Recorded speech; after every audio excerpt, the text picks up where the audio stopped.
Chairman Skog, Vice Chairman Alfieri, and the committee. What I'd like to do is just give you a little practical experience. I'm not a constitutional lawyer, but I have served, not as long as Larry did, but I served in Washington for a long time. And I can tell you, Washington is not going to fix itself. All of the people who've talked about different things that could happen, that could change things. And I know Representative Scott points out that Donald Trump and Doge are doing a lot of things. A lot of them will be done. A lot of them won't be done. And 4 years from now, all those things could be wiped out, just like Donald Trump has wiped out everything Joe Biden has put in place. The bottom line is, the way I like to put it is, the house is on fire. Does anybody think that this country is not headed to a financial collapse? Does anybody not believe that? Raise your hand if you don't think. If you don't think we're headed to a financial collapse, raise your hand. We are. The house is on fire. You can sit here and say, well, maybe it'd be risky. What's risky about putting a house that's on fire out? You may be across the street looking at the house and you say, well, it's dangerous to cross the street. There are no cars on the street that I see. But if my house is on fire, I'm going to cross the street. The reality is this country needs what the founders put you folks there to do: check the power of Washington, in the case of the federal government. That's what you're there to do. And they put two checks in there. One, you folks used to appoint United States senators. You gave that power up in 1912. And as a result, from 1912, by the way, the only debt of the federal government in 1912 was $1.50 from the Spanish-American War. And ever since then, it has exploded. Why? Because you took the check away. Senators that you appointed didn't let power grow in Washington, D.C., because you were holding their feet to the fire. That changed, and Washington changed. People say people are not, they're not living up to the Constitution as it is. That's just not true. Yeah, they're not living up to this Constitution, but that isn't the Constitution we live under. You want the Constitution we live under? Order one from the General Printing Office. It's 2,600 pages. You say, well, that's not the Constitution. Ladies and gentlemen, it is the Constitution. That's the reality. People don't want to live in reality. Let me tell you about reality.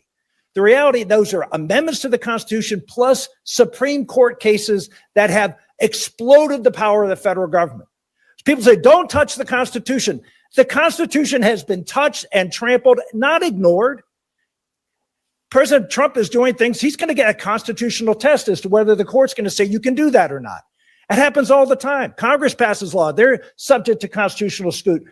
But the court is the one who looks at the amendments, looks at the Constitution itself, and then determines whether it is a legitimate exercise of power. You put new amendments in, you change that dynamic.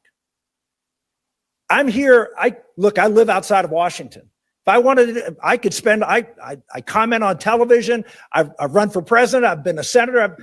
If I thought that I could fix the problem in Washington, I wouldn't be in Boise. Not that I don't love Boise. I love Boise, but I wouldn't be here. The only reason I'm here is because you are the only ones that can fix this problem. And the founders believed in you, and so do I. Thank you, Senator. Any questions of the senator? Representative Alfieri. Thank you, Chairman Skog. Senator Santorum, just one quick question. What if we go through this whole process and we get all the states that we need to start an Article 5 convention and nothing happens? I hate to say that, but that's probably the most likely result. Senator. Oh, Mr. Chairman, I'm slow sorry. down. Sorry, Mr. Chairman. you. Yes, All Mr. right. Chairman, I thank you for the question. But as I said, I think it's the most likely result. Why? Because getting 38 states to ratify anything, it's the hardest thing to do in this country. Just so you know, there's no other bar as high as amending the Constitution. No state government, no local, no government anywhere has that bar. Do you look at the 27 amendments that passed? 10 were at the founding. So let's look at the 17 that passed since the founding. All of them were 80+% issues. Why? Because you need 75% of the states.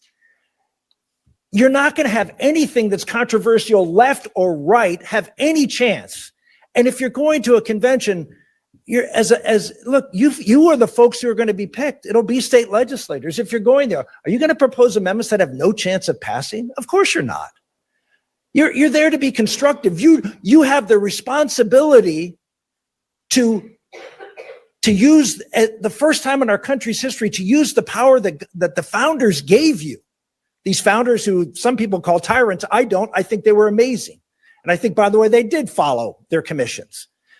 You, for the first time, are you going to go rogue? Of course not. This is a sacred trust. It's a sacred trust that your state is giving you, and you're going to go there just like, I can't even imagine. It would be the most important thing I've ever done in my life. And you would go there to do what? You would go there to try to help the country. The fact that people sit around and say, oh, these people can't be trusted with anything. Ladies and gentlemen, if we don't trust institutions in our country, we are doomed. If you aren't willing to trust yourselves, we're doomed. I trust you. Any questions? Representative Ehart. Thank you, Mr. Chairman. And Senator Santorum, welcome. Thank you. You absolutely give passionate testimony. Let me ask something that I think is in your wheelhouse, given your past, and I think you were very vocal about it, and it's a concern that some of us have, and it's something I'll probably address. I think we'd all agree our founders were pretty spiritual men. I think you're a spiritual man. There's a concern about the spirituality. I'm going to give you a chance, if you would, to address that. I don't think that's a concern where we'd be. Mr. Chairman, thank you, Representative Ehart, excuse me. If you read, and I have, many of the biographies of the founders, they were spiritual men, but they were sinners. They were every bit the sinner as anybody in this room. Everybody talks about them as they're sort of, marble statues. These are broken men in many respects. Hamilton was shot in a duel. I mean, these are not saints. They were good men who, I always talk about the greatest generation. Why were they the greatest generation? Do you think people in the greatest generation had better values and morals than the generation before them or after them? I would say no, generally speaking. Why were they great? Because they met the challenge of their day. And that's what I'm asking you to do. Meet the challenge of your day. I don't think anybody questions that what's going on in Washington. Look at all the clamor for just the few. Senator Craig is right. I mean, they're talking about minor changes in spending here, and the place is going crazy. Meet the challenge of your day. Restore checks and balances to the federal government. Restore it. And do I believe that people who will go to that convention may not be as spiritual as folks before? Yes, but here's one of the brilliant things the founders did, Representative, and that is they put a provision in there where actually we want the delegates, you who are going to be appointed from the states, the founders wanted you to be self-interested. They actually wanted you to grab power. So I would just say that the folks who are going to be appointed there, the more power they grab back to the states, in other words, the more they enhance their own power, I'm all for it. So in a sense, they set it up to understand the frailties of men and women and actually are exploiting them to try to limit the power of the federal government.